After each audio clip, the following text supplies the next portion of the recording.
fourth pride is on the move. Raptors hover over a withered carcass. But there is scent of fresher meat in the wind.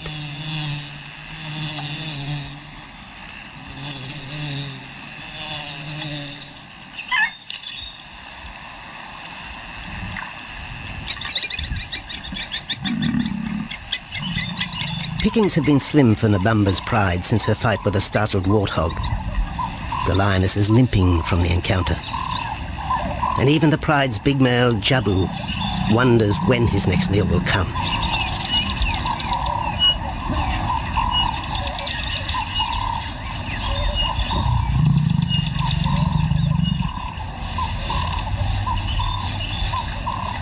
There's been no kill for 3 days, and Nabamba's cubs are hungry.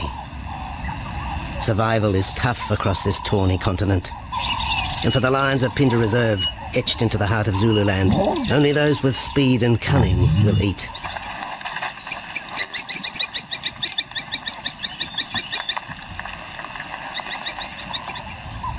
For this pride anyway, it's been a long time between meals.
Jabu had waited too long for his lioness to feed him.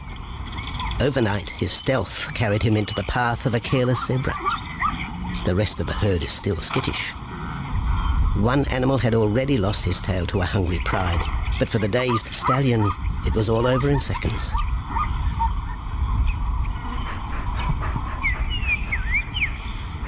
The big male watches his kill from a distance, exhausted by the chase, exhilarated by the sport.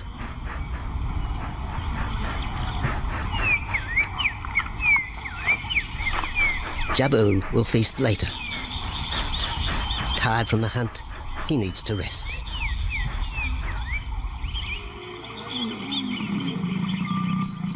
But his prey will be safe.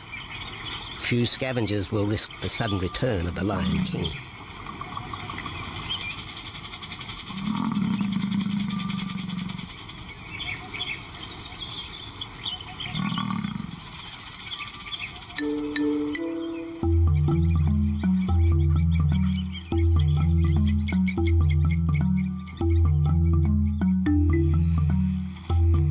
Zulu trackers follow the spoor of Nabamba's pride across Nziki Marsh. This vast tract of savanna is favoured by the lions in the dry air of winter, but it's a region also shared by Pinda's giraffe and white rhino population.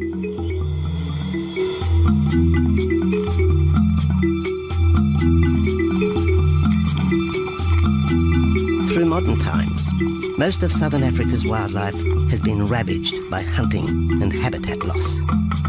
Farmland, overgrazed and buffeted by domestic stock, has ripped the heart out of the original bush. The open, broad-leaved woodland, acacia bushveld, and wetland habitat had all but disappeared, taking with it the wildlife.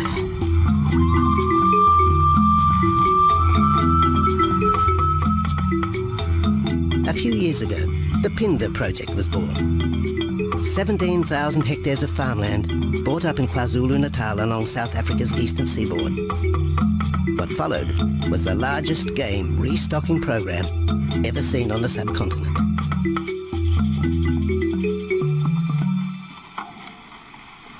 The land was overgrazed to a certain extent and it wasn't in very good shape. They put all these farms together, put a perimeter fence around it, and then brought in a lot of game. We brought in elephant, we brought in rhino. We started off with those sort of animals and then started with cheetah, bringing in cheetah onto the reserve, mainly to get them used to the area before the lions came on, because the lion is a more superior predator as such and would dominate the cheetahs. We wanted to get them settled first before the lions came in.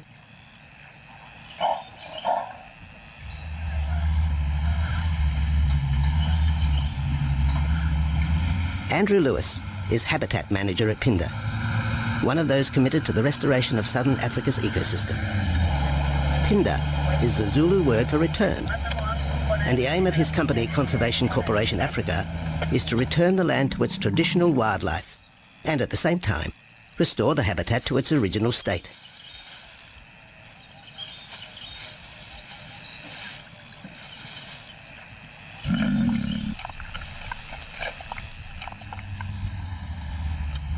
Phinda is cautiously open to top-level tourism, limited and luxurious.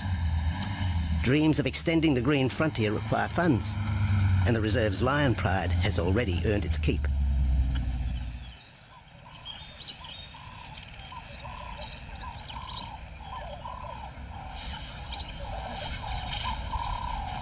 The lions on this property are actually generating revenue for the property through ecotourism, and that they are a benefit to the wildlife because of the draw card. There's a few animals, lions, elephants, for example, and rhinos, and possibly giraffes, but those are your main ones that people come to see. And we've been very fortunate to be able to have lions on the property, and I think those lions that we have given us amazing value for our guests, and by getting a guest in here, we're getting revenue into the area, and that's benefiting wildlife as a whole.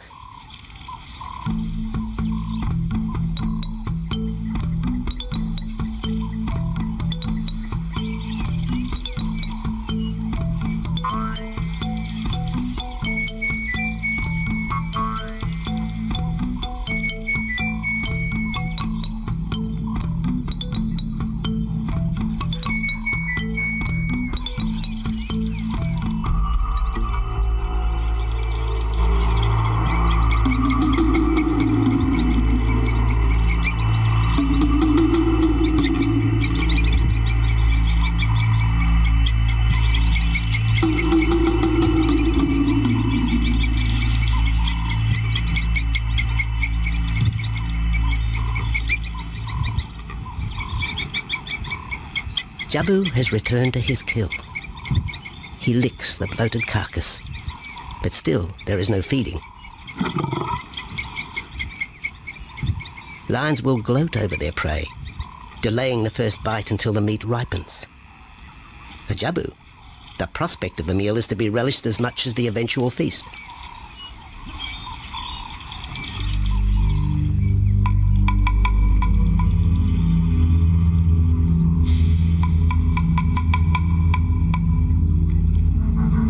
Meanwhile, Nabambo's pride is on the prowl.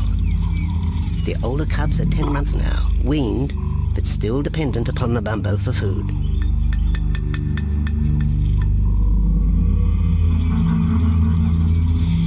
The cubs are learning to stalk, but they won't kill for another 6 months.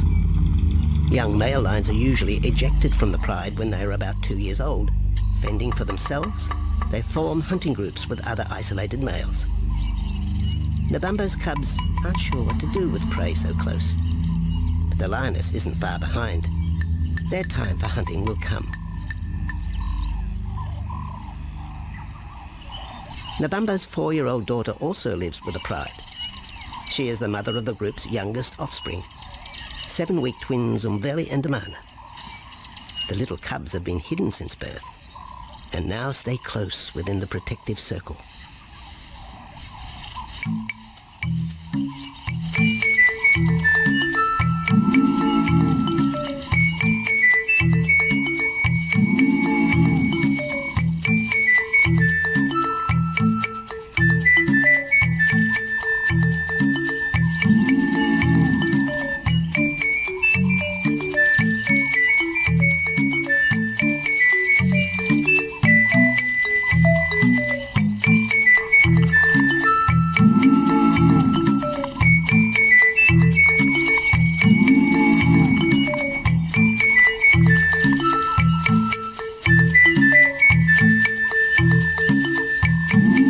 Jabu has little time for his small cub.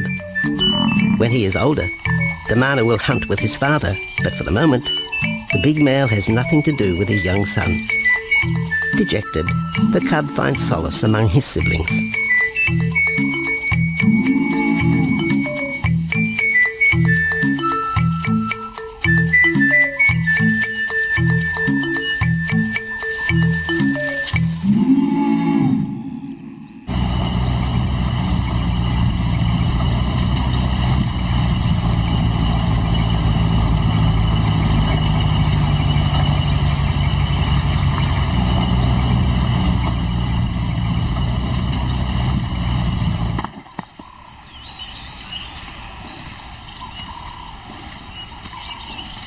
A young giraffe lies helpless in the grass. The animal's complicated vertebra means it is unable to rest its neck for any length of time.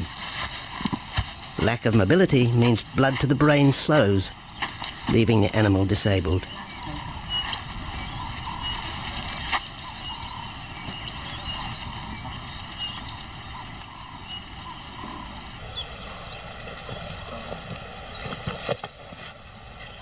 Efforts to lift the head fail, and rather than leave the giraffe vulnerable to predators, the young bull is shot by rangers.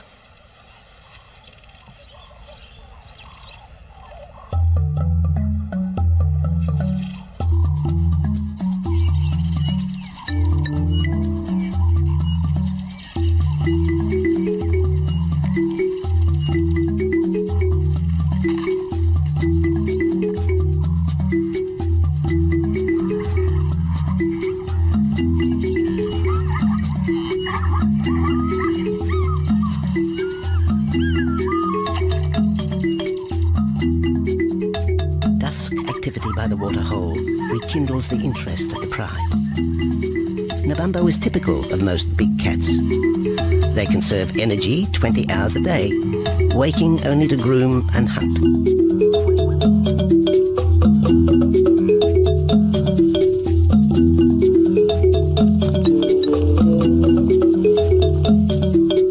The lioness shows little sign of her injured leg, but the tusks of the warthog have torn sinew and muscle, slowing her in the pursuit of prey.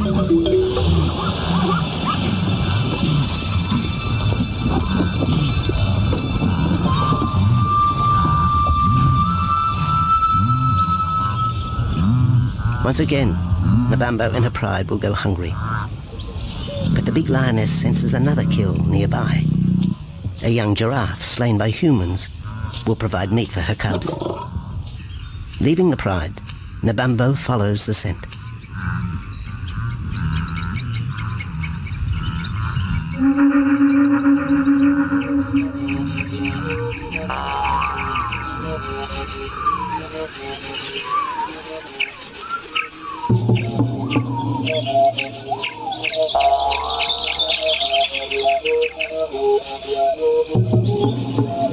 Left alone, the older cubs know the drill. They will wait for Nabambo's call to take them to the kill.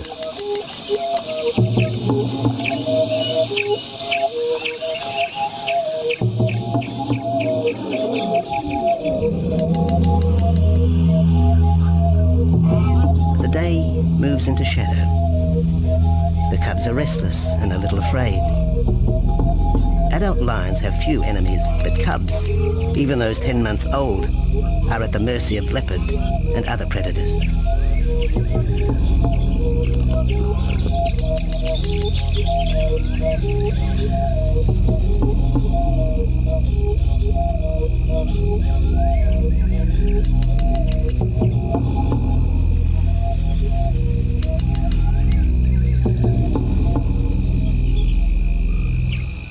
Nabambo has reached the kill, but her daughter is there first. Even though females hunt together, rivalry for the prey is fierce.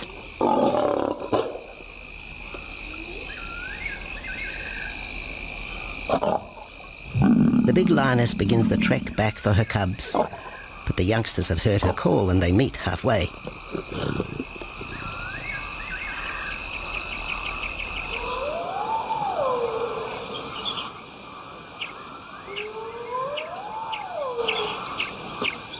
Nabambo settles herself in the long grass. The cubs are unfamiliar with her behaviour.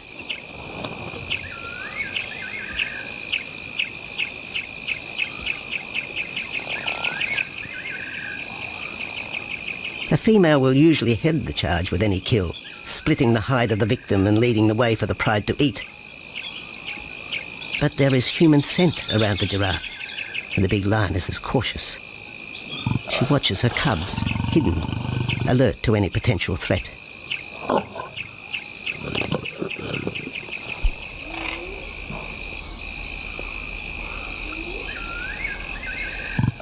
The cubs are curious, confused by this new smell.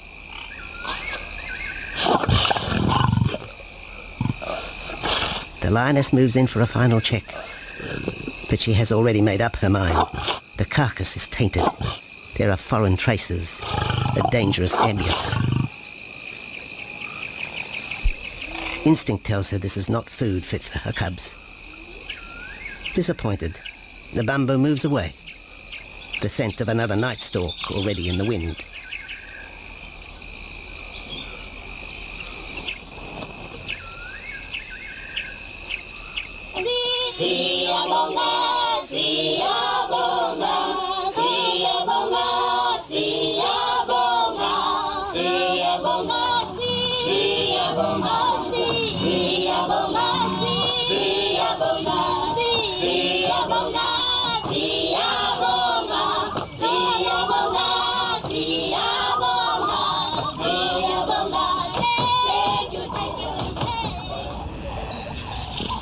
After 2 days, Jabu has returned to his kill with another younger male.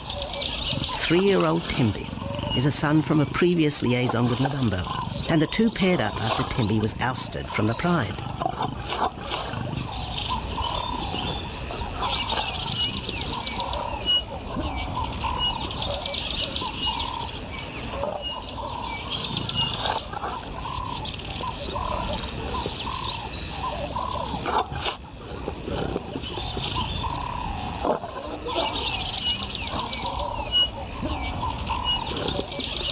Pride males are lazy and will gladly let the females track down prey. But the theory that males won't hunt is a fallacy. Any hungry male will hunt for himself when no free lunch is provided by the lioness, hyenas or other predators.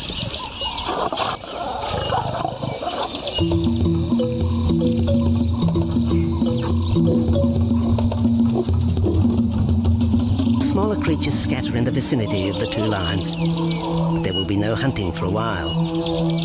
Bloated after the zebra kill, both males will sleep for the next day, oblivious of their surroundings.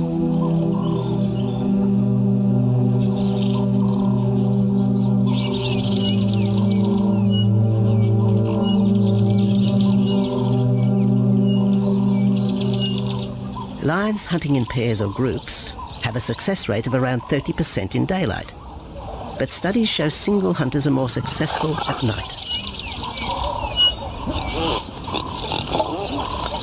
Lions are sociable cats, the only group to take part in communal hunts.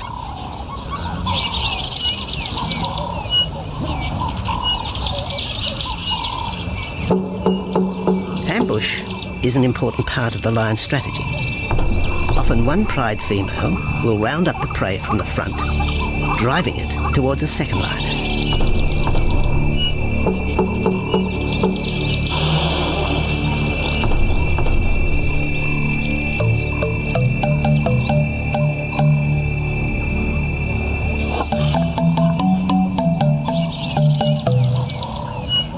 As in most cases, the pride male will only get involved if he has to.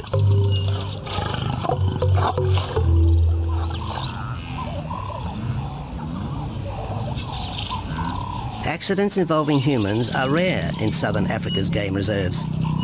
Our primal fear of being eaten has been well documented, but in fact, lions seldom attack if they're not provoked. At Phinda, great care is taken to limit the number of people viewing game. Emphasis is placed on causing the animal as little stress as possible.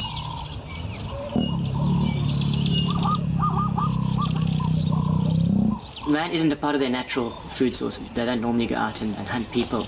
I think your lions are opportunists though, and I certainly think that If your lion is very hungry, under stress, I don't think they'll necessarily go out to hunt you down, but if you interfere with them, they'll certainly kill you. And there's a good chance they might eat you at the same time.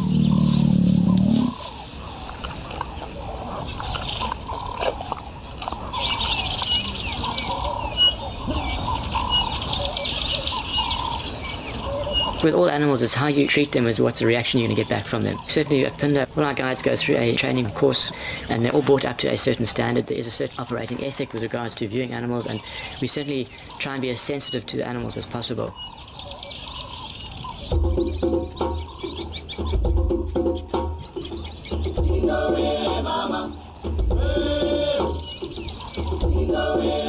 Cradled within the arms of the Ubomba Mountains and the Indian Ocean, Pinda covers one of the most diverse regions of Africa.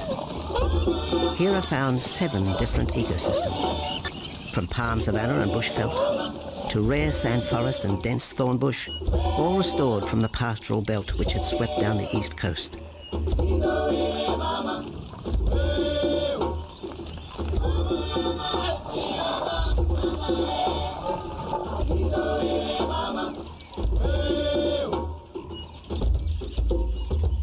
Where cotton, pineapple and cattle farms once stood, lion now roam their habitat again, alongside some traditional neighbours.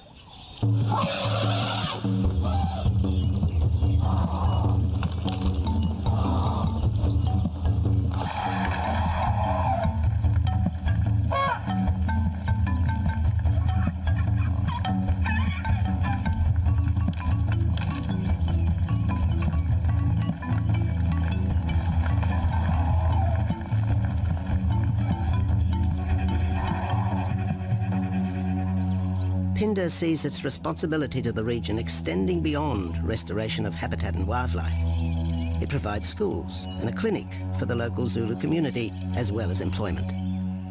In the eyes of Andrew Lewis, essential ingredients for a successful operation. It's very important to involve the communities around your reserve because they have to benefit as well. There's no point in just taking land, get some investors to invest in it, but if you don't allow the people who are on the periphery of that reserve to benefit from it, you're going to have an immense problem with poaching, and they're going to cut your fences down, and you're just going to have an uphill battle.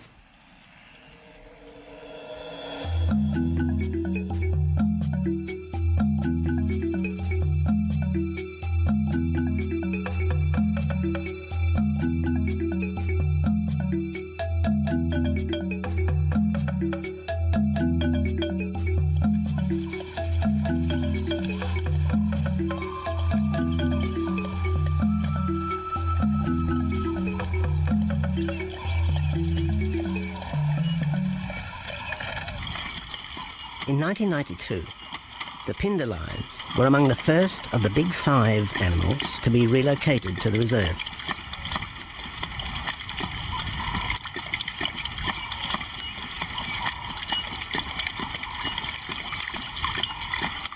The original pride came from the northern province of South Africa, a vast scrubby region flanked by the ragged Drakensberg Mountains near the Mozambique border.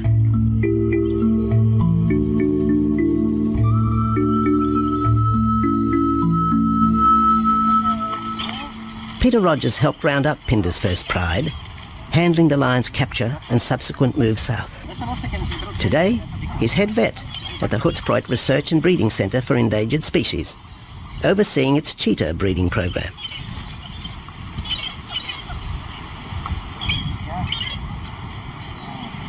But it's the discovery of what's believed to be a long-extinct strain of lion that has put Peter's centre on the map.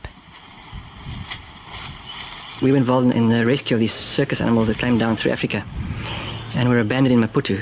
We were just founded by an animal welfare group called Animal Defenders based in London, and they said, could we just keep these animals temporary? First they mentioned tigers, and then they came back and said, well, there's 6 lions as well. So we said, yeah, we could hold them temporarily just until they found permanent homes for them, but basically get them out of the predicament that they were and the shocking conditions that they were in Maputo and Mozambique.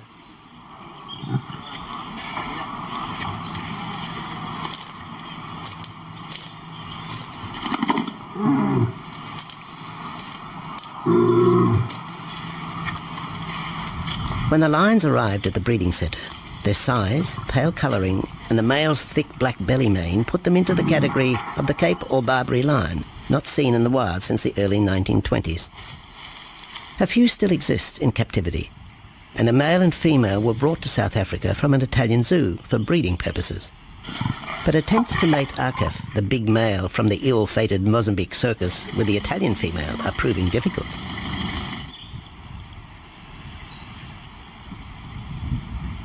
Arcaf is overprotective, even preventing the lioness from eating when the meat truck arrives.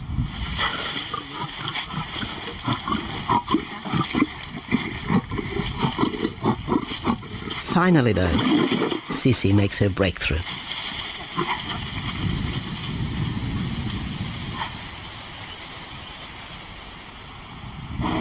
We'll see you up in the front there, Mark. You're going to go to that sort of middle central area. Where are you going to go?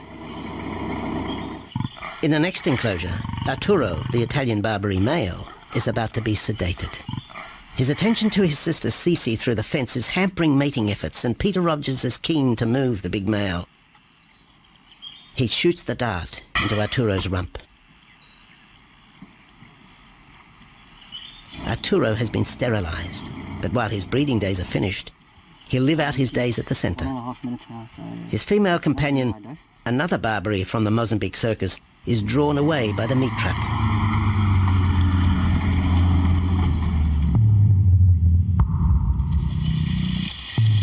It's 20 minutes before the anesthetic takes effect.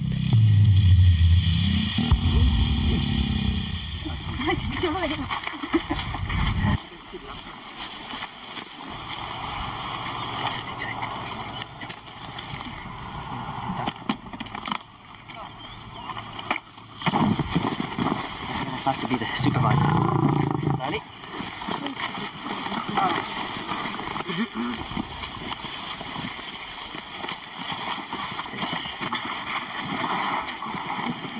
You'll need all your help at the bottom just to put him back into the cage, okay? One, two, three, four.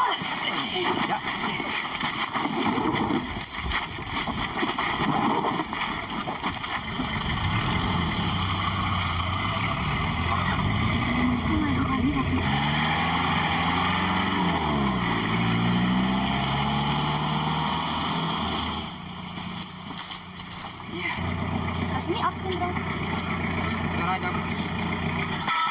The anesthetic gives Peter Rogers and his team a chance to check over the 12-year-old lion. He'll spend a few weeks in this cage before being returned to his enclosure for observation. I still want to inject him and everything, Mark.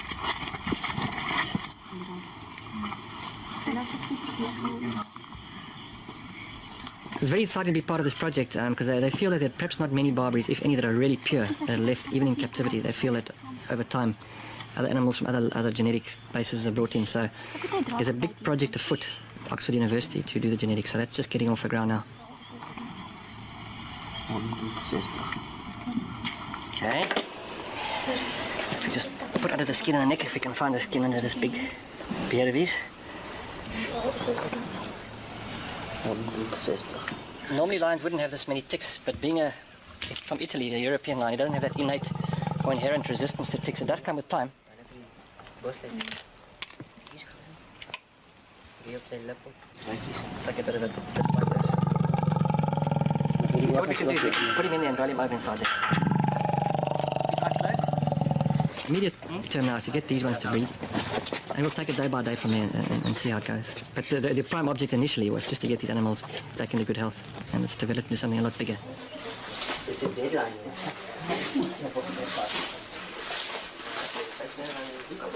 Yeah.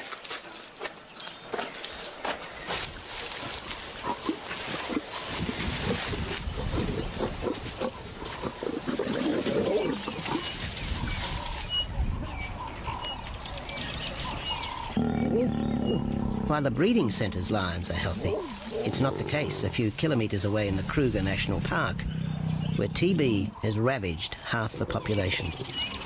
Infected buffalo have been blamed for the outbreak, primarily in the south of the park, and attempts are being made to fence off the diseased area.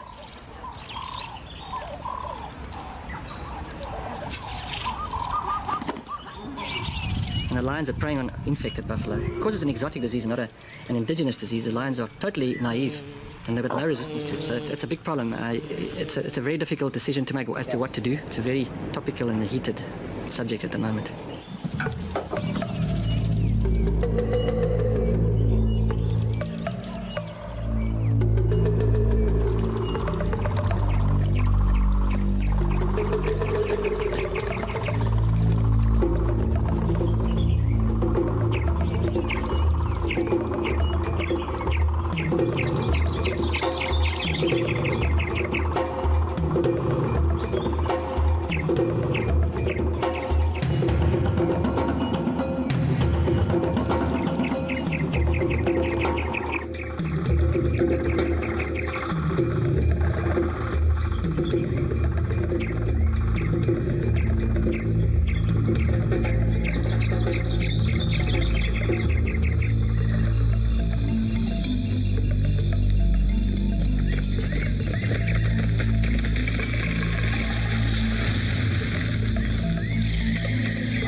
Back in Phinda, the night stalk has begun.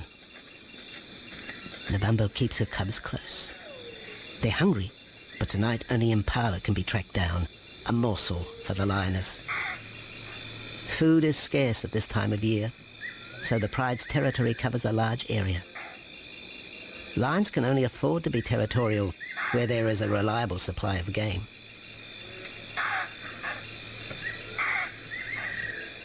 Jabu wants to mate. He's been with his pride for nearly a year now.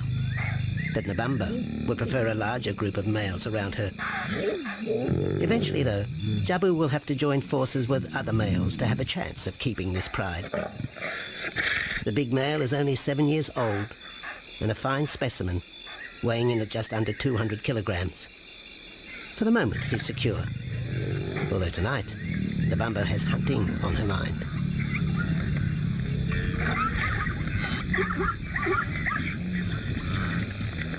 The cubs follow in the lioness's wake.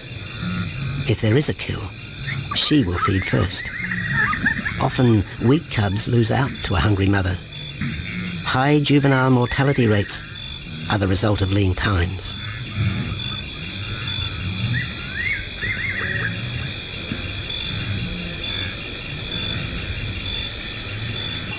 Jabu has had enough.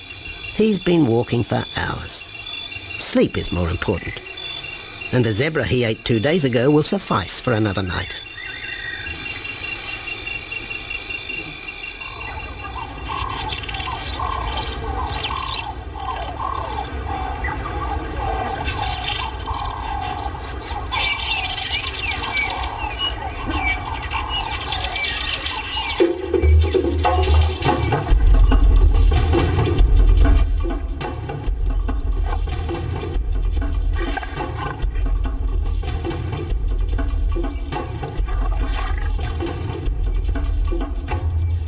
Nabambo has made a kill, a young Nyala buck. It's been 3 days since the pride is eaten, and this will provide meat for them all. But the lioness will eat first.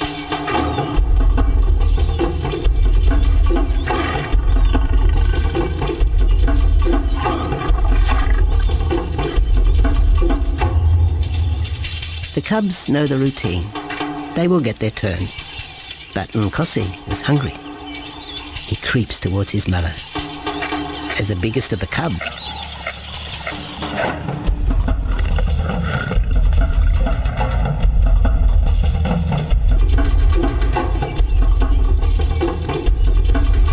Nkosi watches. A lioness can eat more than 20 kilograms in a single sitting. This could be a long wait for the little cub. Nkosi approaches the kill cautiously. Sometimes a lioness will turn on her cubs, but today Nabambo is pleased with her efforts.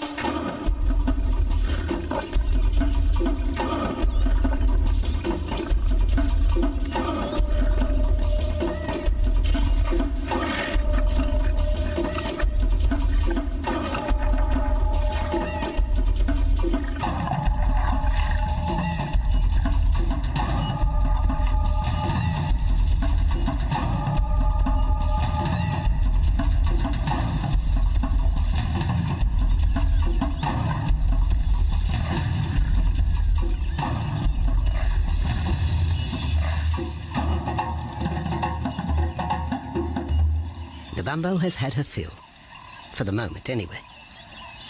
Lions never eat the stomach of a kill. She will bury it before dragging off the carcass. This way, hyenas and other predators are thrown off the scent. The evidence has been buried. The carcass is no more.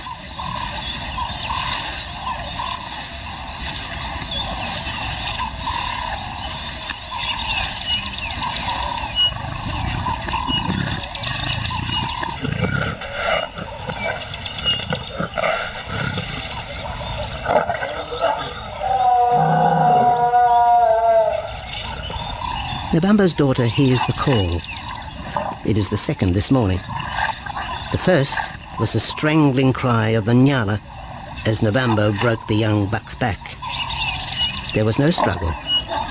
The big lioness is a seasoned hunter.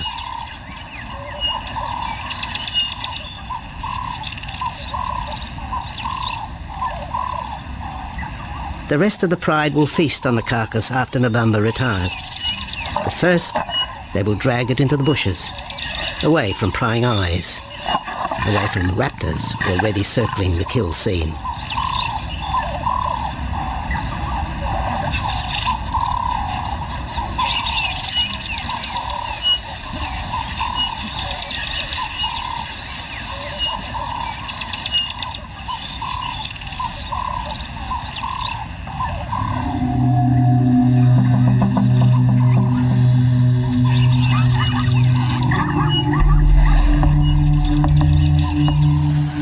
Kill has created a nervous edge. Even the hippo, its bad temper legendary, is flustered, anxious to protect its waterhole. The wildebeest are a favourite prey for lions. Naturally, they feel vulnerable. But for the pride, there is no agitation. Gorged, they will sleep for the next day. Even Mveli and Damana, the 7-week twins, have tasted blood for the first time. But it will be many months before they take part in a hunt. For the moment, they just want to play with Nkosi.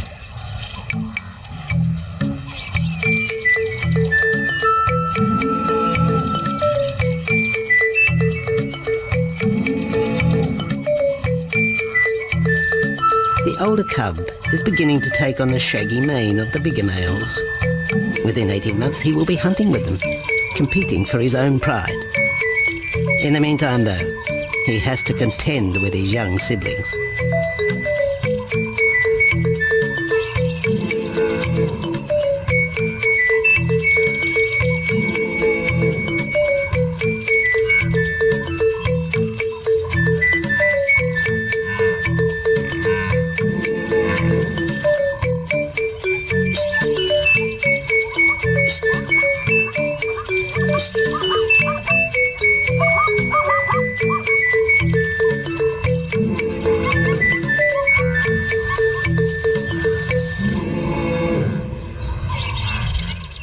Jabu rejoins the pride.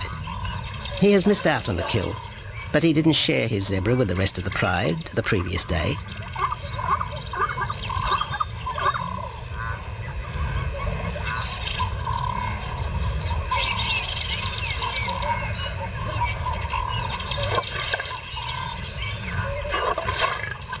A half-hearted attempt at mating, but the big lion's attention is drawn to a curious onlooker. With the pride so close, the giraffe won't be sitting for long. Drinking and sitting is when they are at their most vulnerable.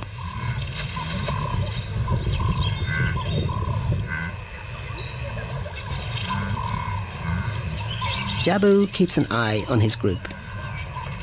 Pride takeovers by other males are common, and savage fights can occur between the pride male and the intruder. If a takeover is successful, the new male will usually kill all the suckling young of his former rival. When a nursing mother loses her cubs, she comes into heat within a few weeks. The normal interval between cubs is about 2 years, with a gestation time of 3 to 4 months.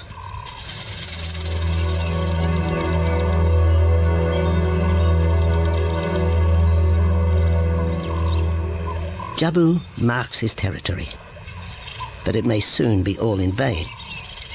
A fresh infusion of lion genes is necessary to avoid the effects of long-term inbreeding. It's likely Jabu and his son Tembi will be swapped for males from another game reserve. This will broaden the bloodlines of future lions and avoid the genetic risks currently facing the pride at Phinda.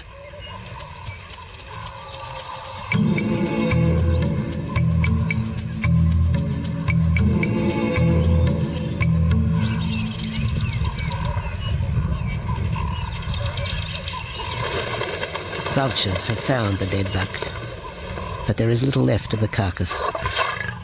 November and her pride have eaten. The big lioness tries to dislodge Inyala fur from her teeth. Tomorrow, the next day, there will be another kill. November's cubs will grow up strong.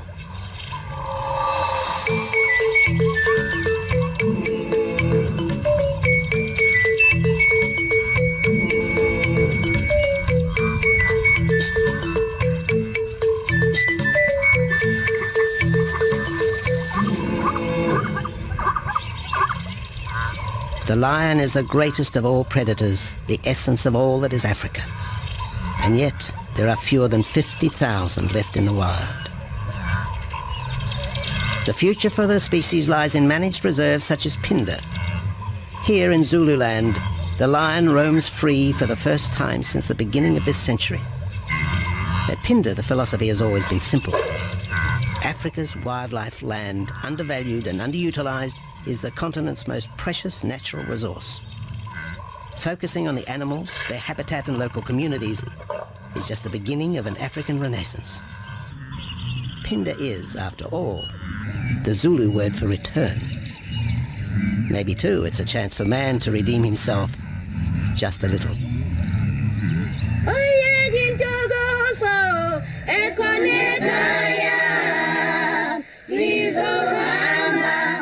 Hallelujah.